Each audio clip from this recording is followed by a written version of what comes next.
At the start of 2023, I've made a video where I've listed my plans for the year and what the schedule is gonna be like both for videos and live streams. This plan barely survived it for 4 months. Before I'm heading into any of the changes, I want to list all the things that led up to this point, and hopefully this will give you guys a bit of a perspective of why I'm deciding to do what I'm deciding to do after this. Technical problems were a pretty common thing in this year and previous years as well. At least once a month there's always something that I have to deal with, and technically it's just one occurrence per month, but in this year it's been a variety of different things that happened in the past year as well, but now with a bit of a flavor added to it. So technical problems included the software that I'm using for voice cancelling would randomly just corrupt the audio, and this would be a problem for both videos and live streams. I would have trouble connecting to Assetto Corsa servers, which would mean that I wouldn't be able to do any races in some cases. Some kind of RAM problem would show up on the motherboard. It would completely turn off all of the monitors that I have. I would hear nothing in the earphones, and you guys wouldn't hear me talking to you either way, and I would need to restart the PC. And just for good measure, sometimes the amount of stuff that I had to plug into the PC would be too much, and it would cause the USB ports to restart themselves. But these are all just minor things. They can certainly add up together. So imagine a situation where at the start of the race the microphone bugs out. In the middle of the entire race I need to close down the application and restart it. Other times my steering wheel and webcams would restart by themselves, so I would lose control over the car, and it's a 50-50 chance that I would have control over the car after everything restarted, sometimes with bad force feedback as a result, or the stream would, at least for the viewer, just stop for a few minutes until I've restarted the PC because there's been a RAM problem. Now the solution for this is not easy. For the internet problem, there's literally nothing I can do because we already tried out almost every single method that people suggested on forums, on Discord, in live stream chats, pretty much everything, and it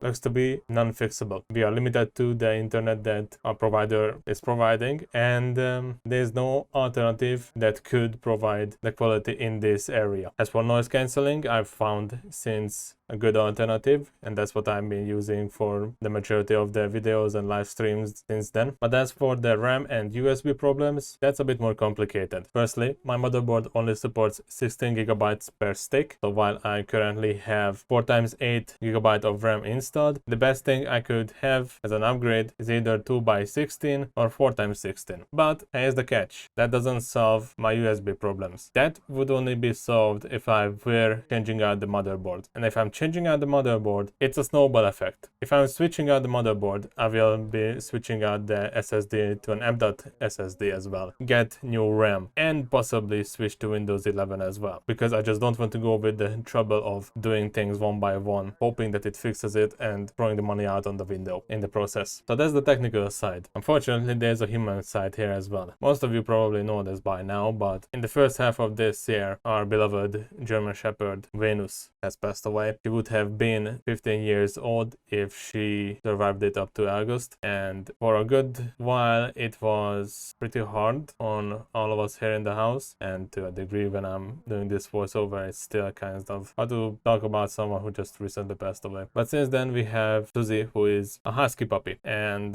when we got her she was barely 3 months old. In fact, she wasn't even 3 months old when we got her, and the first week was a total nightmare because she didn't have the necessary medical treatment as it would be required by that age. So she spent the first week indoors with us and absolutely killed my sleeping schedule. Like there were times when I slept 3 times a day thanks to our dog, and I had to take an entire month off from sim racing, partially thanks to the fact that I had to watch over our new dog. And while this little break was good for me mentally, as soon as I got back into sim racing after that, all of the problems that were there before were still there waiting for me, and in a case they came back with a full swing. All of the technical problems would be there, all of the live streams that I couldn't get around editing, all of the videos that were still waiting for me to upload, and when I'm making this video there's still at least about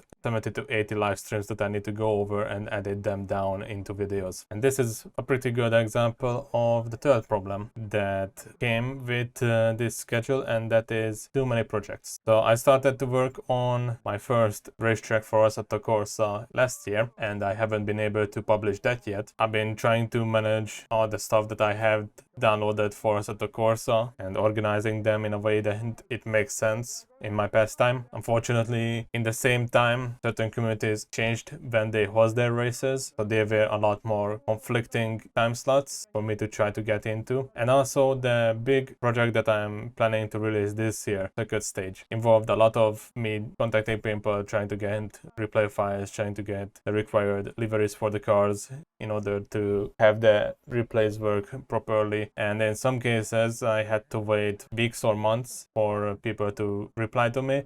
Some still haven't, and I'm not gonna lie, it's been a bit of a stressful process, because just simply I don't want to upset people, I guess, if that's the correct way. And the final thing that really made it hard for me to stay interested with the way I set up the schedule for myself is things were just way too much the same. Sim Racing System, Sim Racing GP, World Sim Series, Just Race. These are just some of the systems that I know of and occasionally raced on. And many of these races felt very much similar. If it wasn't for the voice chat of SGP, it would be a bit hard to separate them from the rest of the system-based races. SRS has been losing numbers for series races. They've been losing series hosts, and overall, with me having internet problems, not being able to join servers, many of these systems don't really intrigue me much. Pretty much the only one of the simulators that don't rely on these systems is Race Room, because they have their own ranked system, and the devs of Race Room even decided to change that up, and now the lobbies are often extremely unpopular and there's barely anyone racing online on them. And that's also the case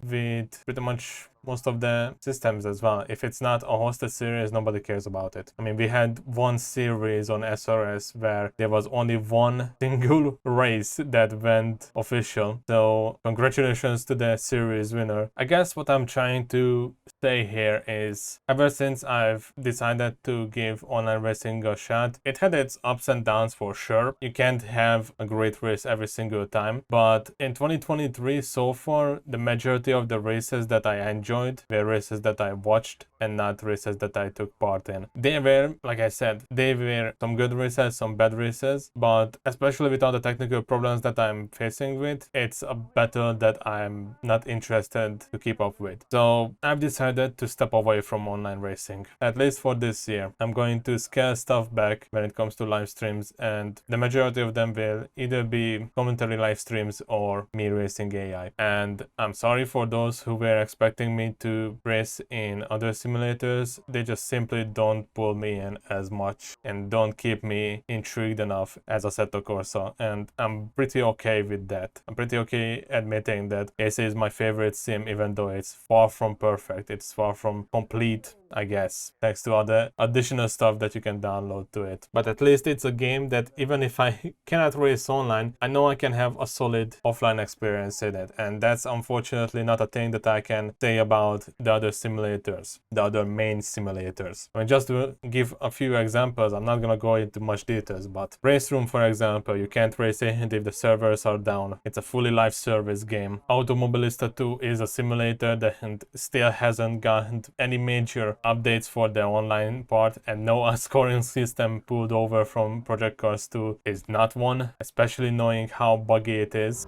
Yeah, me too. I'm getting stutters. We tested it on the shakedown with 16 drivers and it was absolutely fine. So here we are once again relearning the theme of shit. Yeah, we had quite a few stutters. So there we go. It looks like the stutters are caused by turning on safety rating on the server. Would have been nice to have known that beforehand. They were testing it out, so I could have mentally prepared for it. Did you work through it, guys?